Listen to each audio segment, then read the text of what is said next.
Rich, Harry Newman's England invite, first of all, how chuffed are the whole group for him? Yeah, I think everybody's pleased for him. He's a very determined, competitive young man. He's got very high ambitions in the game too.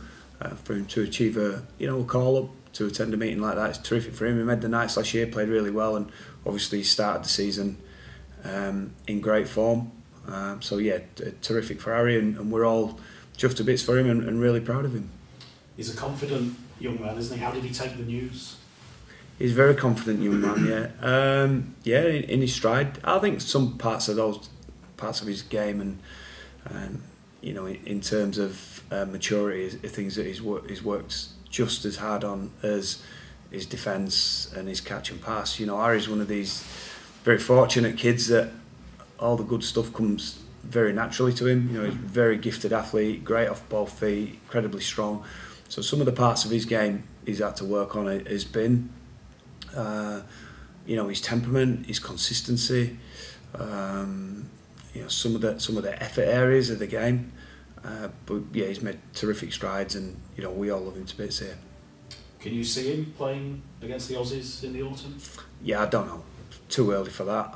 I don't know if Sean could answer that himself at this moment in time. I think it's stipulated that it's just a get together. The door's closed on no one, and we challenge our players to push selection all the way and make it really difficult for Sean in his job to leave you out. That'll reflect good on us as a team and good on us as individuals. But I've not really had an in-depth look at the squad to predict whether Harry will play or not just yet. You might be able to be a bit closer to me. What I will say is it's an awfully long way away, and there's a lot can happen in that time. So probably best we just encourage him to keep his form up over the next 25 rounds. It's a big carrot though, isn't it, for anyone that's involved in that 31? Yeah, he does, and Harry in particular, he genuinely wants it. Luke's another one, despite being at probably the other side of his career. Luke's desperate to put himself in contention for that, which is great news for us. Toronto, what are you expecting from the Wolfpack? Yeah, I think the really important point that we stress with our players, and that they know anyway from watching them, is don't look at league positions and don't look at results, because the performances, it'd be very easy to bottom of the league, not won a game. But you listen to some of the messages coming out there, and we're in total agreement with them. They're getting better every week. They're being very, very competitive. They ask you plenty of questions when they've got ball in hand. They're prepared to move the ball, chance their arm, and sometimes, like last week against St Helens, it didn't quite stick for them, even though they'd created numbers and overlaps. But when it does stick, I'd also look to the roster and say, there's a number of players in there that can really do you some damage. If they've got ball in hand and they're on the front foot, and Sonny Bill's the obvious one, and the offloads he's coming up with. Matty Russell's great out Battlefield. Gaz O'Brien, can come up with really good plays. Bodine Thompson's an experienced player. Ricky Latelli's a really, really top end centre. So we're cautious and we're wary of them. We feel that this is a dangerous game. They showed when they went to Wigan, showed when they went to Warrington. They're a team that work really hard for each other defensively, and they've probably had a tougher hand dealt than anyone in the comp, really. They came in the competition late. It's been difficult for them roster-wise and visa-wise to get things sorted. They're playing every game away from home at the moment, so we're not underestimating the challenge that's going to come our way. And for us, that in itself, that's a challenge for us. We had a good win last week. And a good performance. We got some fit guys banging on the door for selection too. So the challenge for us is to make sure that we get all those industrious parts to our game to a really high level again. You mentioned in the Sonny Bill factor. How does that change the complexion of the game? Well, it's great. I hope people turn out to watch him play. He's an iconic figure in sport, not just our game. He's one of those guys that in the era that he's played rugby league, you'd turn up just to watch him play, and he's a name that transcends sport the world over. So it'd be a great opportunity. Alex Mellor will probably be on his side. Alex is going to measure up again, one of the all-time greats. What a tremendous challenge for Alex, and it'd be wonderful to see him playing a club game over at Headingley, although we've already seen him in one, but obviously again Leeds. So no, we're looking forward to it, we're excited. I think he's a player that, you know, he's gradually again getting better and better every week. There's a lot of play goes through him on that right edge. So yeah, it'd be a great experience and a wonderful contest for our fellas. And Alex Bell had that massive bandage on, didn't he, after last week, and Gailey as well. Have they come through okay? Yeah, they're fine. Yeah, they're fine. A little bit of bruising on their ears, but they'll survive. Yeah, no, they're good. Yeah, we as I say, we're lucky.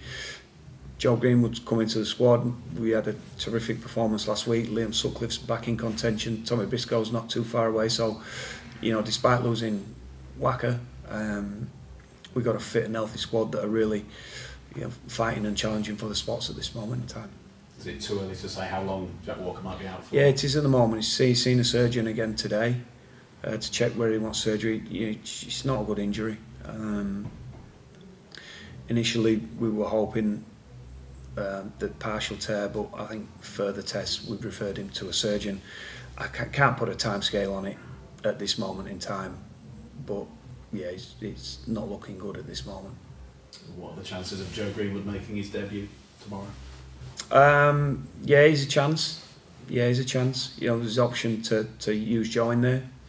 As I say, Liam Sutcliffe's back into contention, which would give us plenty of versatility. Callum McClelland will come close, and we'll just decide which way we go with the fullback position, whether we leave Richie there or not, or make a couple of changes and use Ash there. So we've got a couple of options up our sleeve, but you know, I'm confident whichever one we get, you know, our guys will give, you know, a really good account of themselves. If he does play, Joe, what are you expecting from him, or what can you expect from him if he does play? Well, he's new to us, so he's still in that getting to know phase. But one of the reasons we brought him in is he's a big body, and you know, he's very skillful too. So, you know, we'll be encouraging him to, you know, to use the skill set that we think he possesses, which is, you know, smart line running, great offload game, and you know, give us a big physical presence. Good luck. Thank you. Cheers. How important is it, the form of the guys who are out on dual reds with Featherstone? They had a great win last weekend down in London. Does that keep the pressure on the rest of the guys, seeing how well those players play? Yeah, absolutely. You know, we've never made a secret that that's an integral part of us. Last year we were extremely proud of the way the guys that were regulars for Featherstone, Ashton, Callum, Alex Sutcliffe in particular, and I'd say this year, you know, watching the game at the weekend, Callum's just, you know, pulling up trees for Featherstone at the moment. His performance, he's probably been the standout player in the championship. Tommy Allroyd again, you know, monstered some people last week, ultra aggressive. You know, Tommy will get a chance with us this year, that's for sure. But just seeing how well and easily he's you know, he's a young front rower, to see how he's done it, you know, so effectively well so early, you know, after being out for a fair while injured too. You know, he's filling us full of confidence where Tommy's concerned.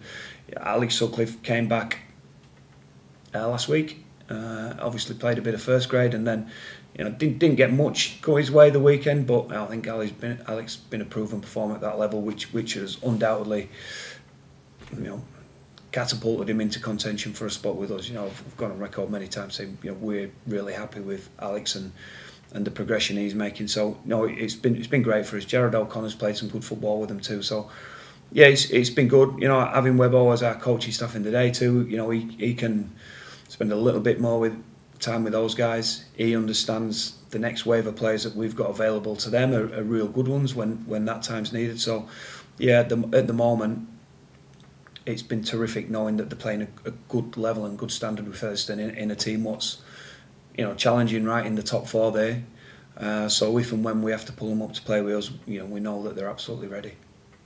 You mentioned about Toronto on the field. As a rugby league fan that you are, how much of a boost do you think it is to the sport to have that North American element and having a team like Toronto involved? I think it's great. You know, I think, you know, as I was saying, we need to give them a go. We need to be patient with them, giving it every opportunity. And I think, you know, the way they come up last year, the way the club have, you know, have backed the project, some of the talent that they've brought, and you know, I even think the way they're conducting themselves now, they've had a tough, you know, they've had it tough to start this comp, no doubt.